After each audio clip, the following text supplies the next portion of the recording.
আমার পরিচয় শুনতে চেল, আমি কোন বংশের সেটা বললাম।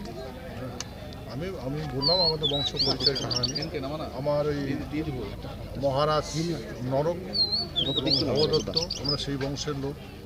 এই যে কামাখ্যা যেটা মন্দির আছে ওটা আমাদের পূর্বপুরুষের প্যালেস। তারপরে আমাদের পরে রাজবাড়ি হচ্ছে তোমার গোসানিমেল মহারাকান্তেশ্বর। তারপরে প্যালেস হচ্ছে এই গোয়ালপাড়া ডিস্ট্রিক্ট, ভাস্কর বর্মার সূর্য মন্দির পাহাড় যেটা বলে ওইটাই। তা এরকম করে আমার ডাইনেস্টিটা চলেছিল। তারপর আমার ডাইনেস্টি এন্ড হয়ে যায়। পরে আমাদের যে বংশগত যেটা মহারাজা মঙ্গল ছিল সেনাপতি আমাদের বংশভূত, তারে বংশভূত হারিয়ামণ্ডল এরা আবার পুনঃস্থাপন করে তার বংশটা এখানে এই যে 26তম রাজত্ব করলো। আর মহারাজা জগদ্দেবেন্দ্রনারায়ণ যখন সমাপ্ত হয়, তারপরে ওনার ভাতিজা ইন্দ্রজিতের ছেলে বিরাজেন্দ্র নারায়ণ তাই যখন প্রয়াত হয়, তারপরে 1994 সনে আমার করোনেশন হয় আমাদের ওই প্যালেজে, শনিবারি প্যালেজে। তখন তো এখানকার লোক আমাকে এই রূপে দেখে। তো সে তো আমি সেই কথা বললাম যে আমি এই বংশের থেকে আসছি, এই বর্তমানে আমার এটি। দিদির সাথে কখন যোগাযোগ হয়েছে আপনার? দিদির সাথে তো প্রথম যোগাযোগ হলো বিশ্বমাবী চিলারের জন্মজয়ন্তীর, উনি এখানে আসছেন। হ্যাঁ, আর আজকে উনি আমার বাড়িতে আসলেন। আজকে যে বৈঠকটা হলো, এই বৈঠকের যে বিষয়টা, এই বৈঠকটাকেই আপনাদের তৃণমূল থেকে যোগাযোগ করা হয়েছিল না আপনারা কথা বলেছিলেন? প্রথম কাদের পক্ষ থেকে যোগাযোগ করা হলো? আমি ক্লিয়ার করে বলছি, আমি না কোনো তৃণমূলের কাছে যোগাযোগ করেছি, না পশ্চিমবঙ্গের মুখ্যমন্ত্রী মমতার সঙ্গে যোগাযোগ করেছি, কারোর সঙ্গে যোগাযোগ করিনি। ইনি সৌজন্যমূলক আমার সাথে দেখা করতে আসছে। কবে এই বার্তাটা দেওয়া হয়েছিল যে আপনি আসবেন? আজকে সকালে এসপি সাহেব আজকে সকালে দিয়েছে। রাজনৈতিক আলোচনা হয়েছে? না, রাজনীতি কোনো আলোচনা নেই। আপনি এলাকার উন্নয়নের জন্য কিছু বললেন মুখ্যমন্ত্রীকে? উন্নয়নের জন্য যেটা বলার সেটা তো কি বলবো। আর আমি আমার যে ফান্ডের টাকা আছে, এমপি ফান্ডের টাকা, সেটাই পর্যন্ত আমি ইউটিলাইজ করতে পারছি না। হ্যাঁ, সেই বিষয়ে ডিএম সাহেবের সঙ্গে দেখা করতে গেছিলাম, দেখা করেনি। এসপির সঙ্গে চিলারায়ের জন্মজয়ন্তীর বিষয়ে আমি এখানে যে 2 বছর এখানে হলো নিউ বানেশ্বরে, এবার আমরা প্রস্তুত নিয়েছিলাম, মাটি কমপ্লিট হয়েছিল। যখন দিচ্ছে না তারপরে আমি এসপির সঙ্গে গিয়েছিলাম, আমাকে এসপির সঙ্গে দেখাই করেনি। সেহেতু আমি কি বলবো বলেন, এই বিষয়গুলো কি মুখ্যমন্ত্রীকে বলেছেন? আজকে কি জানিয়েছেন?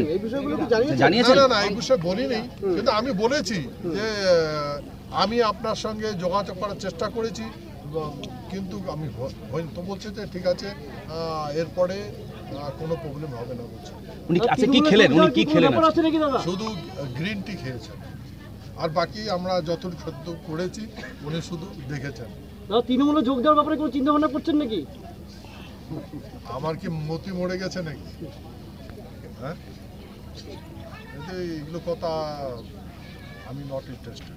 কোনো বার্তা দিলেন কি আপনি? আমি কোনো পলিটিক্যাল দলে নেই, আপনি বুঝেন, আমি কোনো পলিটিক্যাল দলে নেই, ঠিক আছে? আপনি তো বিজেপির সাংসদ, সেখানে তৃণমূলের মুখ্যমন্ত্রী আপনার বাড়িতে এলেন, এটা নিয়ে আপনার দল মানে বিজেপি তো আপনাকে কৈফিয়ত চেতে পারে, সেক্ষেত্রে আপনি কি বলবেন? আমি তো পশ্চিমবঙ্গে আছি, ল অ্যান্ড অর্ডার তো ওনার হাতে আছে। এখন উনি যদি না আসতে চায়, আমি কি করব? আমি কি করে বাধা দেবো? সেহেতু আমার যেটা গৃহস্থ ধর্মের যেটা নীতি, উনি আসছেন, হ্যাঁ, উনি বলছেন আমি আপনার বাড়িতে যাচ্ছি, আমার এসপি সাহেব বলেছেন আপনার বাড়িতে আসছে, সেটা আমি তো হতভম্ব হয়ে গেলাম।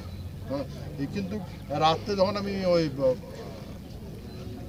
কি বলে দার্জিলিংয়ে ট্রেন অ্যাক্সিডেন্ট হয়েছিল, ওখান থেকে যখন দেখা করার পরে আসি, তখন বারবার মিডিয়ারা বলেছিল যে আপনার বাড়িতে মুখ্যমন্ত্রী না, আপনি মুখ্যমন্ত্রীর সাথে দেখা করবেন।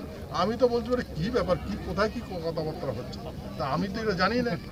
হ্যাঁ, তারপরে বলছে না উনি এখানে চলে এসছেন, আপনি এখানে দেখা করতে পারেন নাকি? বলে না, আমি কেন যাবো দেখা করতে? তৃণমূলের পক্ষ থেকে কোনো প্রস্তাব দেওয়া হয়েছে? আপনি বিজেপি রাজ্যসভার সাংসদ, সিতায়ের আসন ফাঁকা হয়েছে, পুজোর পরই ভোট হবে, সেক্ষেত্রে যদি আপনাকে প্রস্তাব দেয় সেটা কি আপনি ভেবে দেখবেন? কি মনে করছেন? আমি এখন বিধায়ক হব? আপনি কি বলেন, আমাকে বিধায়ক হওয়া প্রয়োজন? যদি আপনাকে প্রস্তাব দেয় তাহলে? আমি বিজেপি রাজ্যসভার মেম্বার, আর আপনার জ্ঞান থাকা দরকার, ওই পার্লামেন্ট ভবনে রাজ্যসভা রাজাদের আসন ওগুলো, অ্যাজ পার কনস্টিটিউশন।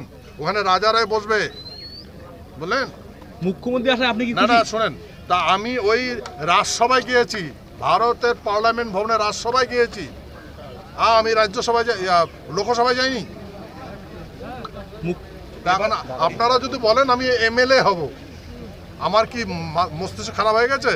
এবারে ভোটের ফলাফল নিয়ে কোনো কথা হয়েছে? আপনাকে যদি তৃণমূল রাজ্যসভার সাংসদ হওয়ার ইসে দেয় তাহলে কি বিজেপি থেকে সরবেন বলে মনে করছেন? আরে ভাই, আমি তো রাজ্যসভারই সব আছি, রাজ্যসভার মেম্বার আছি। আচ্ছা, মুখ্যমন্ত্রী আসলেন, আপনি কি খুশি? তৃণমূলের পক্ষ থেকে রাজ্যসভা সাংসদ, এখন তো বর্তমানে বিজেপির আছেন, তৃণমূল যদি বলে যে আপনাকে তৃণমূলের তরফ থেকে সাংসদ করা হবে।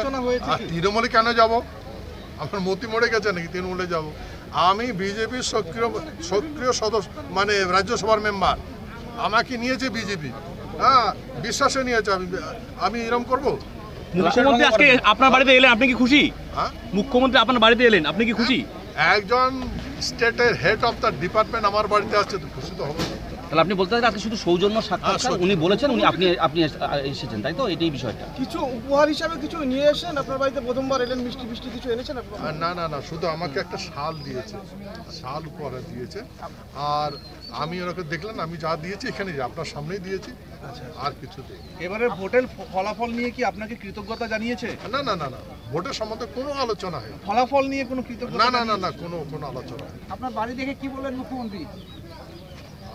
বাড়ি দেখে খুব মুগ্ধ হয়েছে, খুব মুগ্ধ হয়েছে। বলছে, উনি বলেছেন আমি এইরকম বাড়ি আমি জীবনে দেখিনি।